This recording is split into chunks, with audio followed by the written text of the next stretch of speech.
Let's head back to the stage and check in once again with Sotvik. Now coming to the stage from the University of Iowa, head coach Lisa Bluder. Coach Bluder will begin her 24th season at Iowa after leading the Hawkeyes on a thrilling run to the NCAA championship game last season. Coach Bluder will begin with your opening statement. Thank you. Darn, it feels pretty good to be back in this building, I have to be honest. Good vibes in here. And, think back 6 months ago when we turned this place into black and gold Carver North. Pretty fun. Hope it'll be a fun time in 6 more months for sure. But, we're excited about the season like everybody else, and this kind of kicks it all off for us. I was kind of surprised actually to see the rankings. This conference is so good. There's going to be so many surprises. It's loaded. This conference is loaded, definitely. And we lost 40% of our starting lineup. Some really experienced players that were, 4-year starters for us. And so it's tough to replace those two. But we do have this young girl coming. Maybe you know her. Her name, Caitlin, I think, something. She's pretty good too. And so we'll obviously build around her. We do return Gabby Marshall, Kate Martin as well in the starting lineup. And I think Molly Davis is playing really well. I think Hannah Stalkey's playing really well for us. We have a really good schedule, a very challenging non-conference schedule, and you have to have that to prepare yourself for the grueling Big Ten Conference. And so we're gonna challenge ourselves for sure. 11 of our games on our schedule right now are against top 25 opponents, and so we will be challenging ourselves. But when they come into Carver, it's going to be one hostile environment. We have sold out every single game, every single ticket. So we're excited about having. We want to get that national attendance record. We will be hosting in 6 days in Kinnick Stadium. We've sold about 48,000 tickets to play in Kinnick Stadium. So that will be the first televised women's basketball game of the year, and we want to kick it off in a good fashion.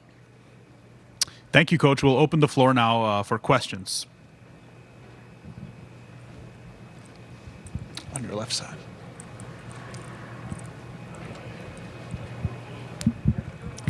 Coach, good morning. Kayla with Sports Philanthropy Network. Every year I come in and I talk with Caitlin about her commitment to Special Olympics. And for the last few years, it's been Monica and her commitment to DEI.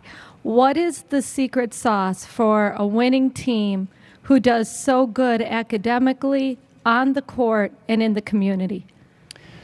It goes back to recruiting, right? It goes to recruiting young women that want to win, also want to graduate, and they want to, be good role models. And you have to want all those things to be a successful student athlete at the University of Iowa. So I'm proud of the women. This year we've already done a Habitat for Humanity women's build. We've done numerous visits to the Children's Hospital, which, by the way, all the proceeds from our game next week will be benefiting the Children's Hospital. And we're really excited to do the wave at the end of the first quarter against to all the kids in the hospital, just like they do at the football games.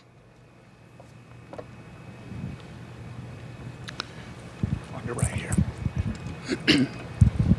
Hi, Amy Just, Lincoln Journal-Star. With your match in Kinnick coming up, I guess what were your takeaways from the Nebraska volleyball match in the stadium, and just how excited are you for your match, just knowing what Nebraska could do with theirs? Yeah, I could tell you watched the volleyball game and you call theirs a match. So, we're very excited. And I obviously watched the match at Lincoln. It was amazing. I mean, probably one of the best women's sporting events we've ever had, and elevated all women's sports. And so that was thrilling.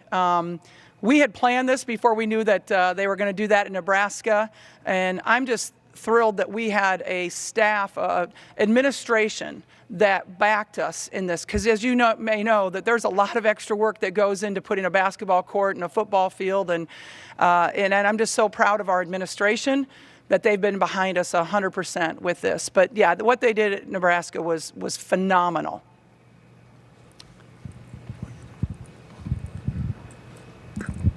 Morning, Coach. Cindy Brunson, NBC Sports. Several of the coaches that preceded you this morning talked about being kept up at night by that Clark individual on your roster. So to you, which teams and or players in the Big Ten are giving you concern as we start the season? I mean, there's so many. And I look at Ohio State's roster. I mean, it is just loaded. I've always been a big JC fan. I mean, she's just tremendous. I look at Indiana's roster. I got to spend some time with Mackenzie Holmes at the Wooden Awards this year. I mean, she's spectacular. I mean, you could go on and on. I think every team has a secret weapon that, they're going to build their team around that are just so good. But yeah, it's an amazing conference. In the back, Coach. Hi, Coach. Christy Winter-Scott, Big Ten Network. Everyone talks about the cadence and fluidity on the floor, and you said you're missing 40% of your starters, but when you really boil everything down, it comes down to mentality. And how much of last year's success carries over to this year, and how do you kind of gauge how to just look forward and not necessarily look back? Yeah, we turned the page. We're not, but I want the players to understand what we accomplished last year. I mean, that championship game was the most watched television audience ever in women's basketball, and I want them to relish in that. I want them to know it's possible, because if you don't know what's possible, it's hard to accomplish it. So I want them to know it's possible, but absolutely, we've turned the page. We're moving on. We know this is a whole different basketball team. But we did have our foreign tour this year, and it allowed us to have the 10 extra practices. And by the way, if you've never been to Croatia, I highly recommend it. It was put it on your bucket list. It was tremendous. Questions for Coach Bluder? All right, Coach. Thank you so much. Thank you. That is Iowa head coach Lisa Bluder. You're looking now at Caitlin Clark and Kate Martin showing off those championship rings during the Iowa Hawkeye football game on Saturday. Obviously, Caitlin Clark looking for one more ring this year and also looking for a third straight Big Ten Player of the Year title.